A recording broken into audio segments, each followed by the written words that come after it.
thanks for staying with us. You're watching Newsline, and I have with me my old friend and controversial commentator, Chip Cho. Now, Chip, before the break, we talked about whether Hong Kong is an international city. You mentioned Tung Chee-hwa saying when he took over 10 years ago, more than 10 years ago, that we have now got the motherland to rely on. Yes. And you said, what about Hong Kong being an international city rather than a mainland city? You know, I remember just a few weeks ago, I was interviewing Regina Yip, who's been on this show several times. I was interviewing her elsewhere, and she said that Hong Kong is now a city of shopkeepers, in that we have all these high-end stores and malls, and we all rely on rich mainlanders coming here. We've got more than 2 million mainland visits every month. We've got over 28 million mainland visits every year. We've got like 70% or more of our tourism are mainlanders. Yes, Hong Kong is being flooded by the Yellow River, yes. Yeah, well, you say Yellow River, but it is a city of shopkeepers, because we're saying that our economy is dependent on this. And this has created, as you know, and you talked about this, a hostility towards mainlanders. Is it getting out of hand? Not really. I know, names have been called like locusts. But remember, dogs. Yes, but don't forget, Lord MacLehose, the former Hong Kong governor of Hong Kong, once branded those who threw litter on the streets as litter bug, right? Do they call that labeling or? That was lap sap chong. Lap sap chong in Cantonese. Do you call that labeling, discrimination, or a goodwill propaganda to appeal to the public to correct some bad habits? Right. Clearly, nobody thinks that all the 1.4 billion mainland Chinese are locusts. I certainly disagree that people like Ai Weiwei, Liu Xiaobo, and many intellectuals and believers in freedom and democracy. They're not locusts. Of course they are not, right? They are the kind of a breed of very respectable human beings. But why do Hong Kong people identify themselves as Hong Kongers first, rather than Chinese citizens, mainland citizens? Well, but in the UK, prominent characters like Richard Burton would identify himself as Welsh first. That's correct. Sean Connery would identify himself as a Scotsman first. Is he Scottish or Welsh? Of course he was Scotsman, right? I'm not sure. There's nothing wrong about it. And some people from Beijing and Shanghai, they say, oh, I'm Beijingese and he's Shanghainese. So why should the word Hong Kong? I'm a New Yorker. Yes, of course, New Yorker. Yeah. James Joyce, Dubliners, right? Yeah, exactly. So what's wrong with the term Hong Kong? So do you identify? Don't be too politically sensitive about it. I'm asking you then, as a Chinese, you see yourself first as a Hong Kong person or a Chinese person? Well, I see myself first as a Hong Kong person. Not as a global citizen, and I'm ethnic Chinese. Right, that's it. Full stop. Who lived in the UK for many years? Well, lived in some other countries for many years. That's it. I don't want to elaborate upon these basic facts. So then, but certainly I know what you're talking about. Right? What am I talking about? You're challenging my patriotism. I am not challenging your patriotism. That's what I'm you're just trying, asking you, right? Because a survey said I have the right at this moment not to answer questions like that, because I think this is politically offensive. I'm not challenging you. The people who questioned that university survey did challenge the pollster for lack of patriotism. Well, some officials in Hong Kong certainly want more Hong Kong people to identify themselves as patriotic Chinese. Now, I see a point there. They're getting a little bit desperate. But I feel sorry for them, because you have strange cases like a most patriotic Maoist vice mayor of Chongqing, who flew over the Cuckoo's Nest last week and jumped onto a midnight express, which took him all the way into... You're talking about the government official who tried to go to the American consulate to seek asylum. Who took him all the way into American consulate to seek asylum. Which he didn't get. Which he didn't, and then he was caught. That's correct. And branded a psycho And then I think he's now made to be lectured by his armchair-bound mother in the penthouse somewhere.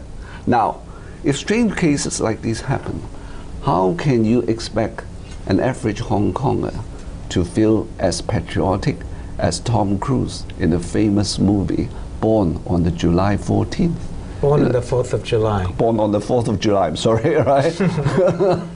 It's logically impossible. It's a very challenging mission to do. So you're saying that people in Hong Kong cannot identify themselves as Chinese because of the politics in China? Yes. And you have powerful people like a vice mayor.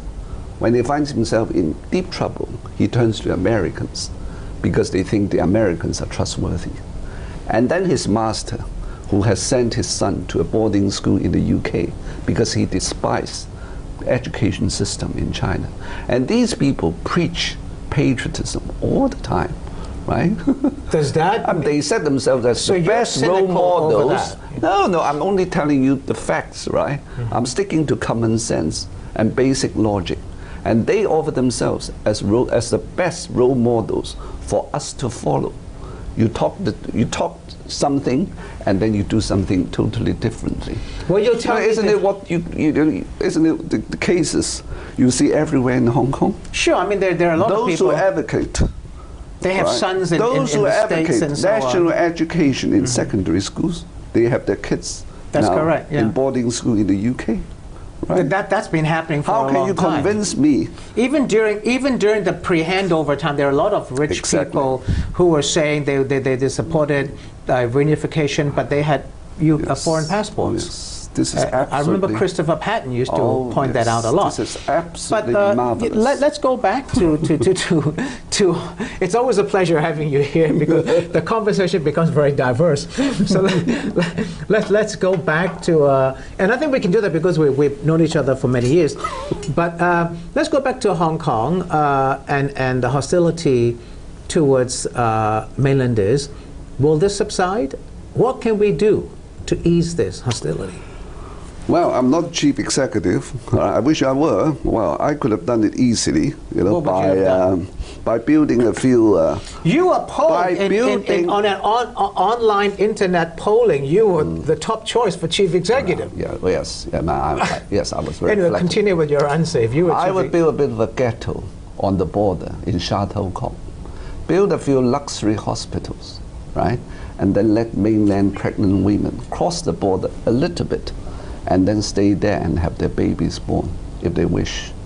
But those born without their parents being permanent residents in Hong Kong, they will be given a genuine birth certificate proving that their children are born on the other side of the border, but they don't get any right of permanent residence in Hong Kong. But the mainland women don't want to come if that's the case because they want to have the permanent residency for their kids. Why? Hong Kong is a former colony. Why do they insist to do it? Right? Well, you tell me. It still smells me. Well, because does Hong Kong still smell of the civilization left behind by the former British colonialism? Because Hong Kong is not that great a place now to acquire residency. I mean, mainland China is rising up. Yes. So why do people still want to come here? Well, because they can't do it in America. Till 20 years ago, pregnant women in Hong Kong tried to cover up their belly and jump on the flight, which took them to Washington and New York, and they became the kind of,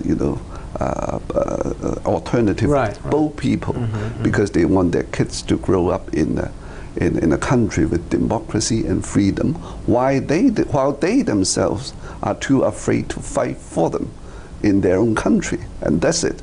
I think it's absolutely justifiable for countries like the UK and Europe and the United States and even Canada to strengthen their immigration policies a little bit. To not let them come in. Well, I meant to prevent that kind of I think they have. A lot of the countries have done that. Hypocrisy. Well, I've just got 2 minutes left, Chip. Let's go back to the chief executive election. I feel sorry for him. Well, because he himself... Both of them are in trouble. Yes, he's a victim. He's a victim of property hegemony. In Hong Kong, there's so little space. And it's a tradition for Chinese people to get crammed together within very limited space. And look at the former walled city of Kowloon. Right? Only a couple of weeks ago, the British Daily Mail carried a story in which caged people in Sham Shui Po in Hong Kong. People living in cages. Yes, were being Poor shown. people. Were shown to the British readers. When you walk into, say, a shopping mall built by Swire in the Central or Admiralty, you feel comfortable because it's spacious. Well, Hong Kong or some Chinese or most Chinese like to be crammed together. So you don't fault Henry Tang is lucky. He's lucky because he was born a prince.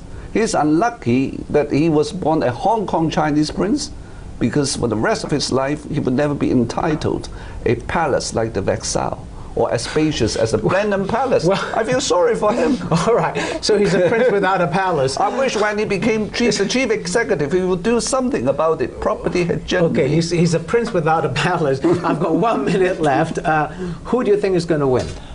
Well, we're going to have these people. Who do you think is going to win? Beijing is. Will the public forgive Henry Tang? It's a bit of a headache for Beijing because they themselves is in a bit of a scandal because of the Wang Lijing problem, and there are less than 3 weeks left. March 25th.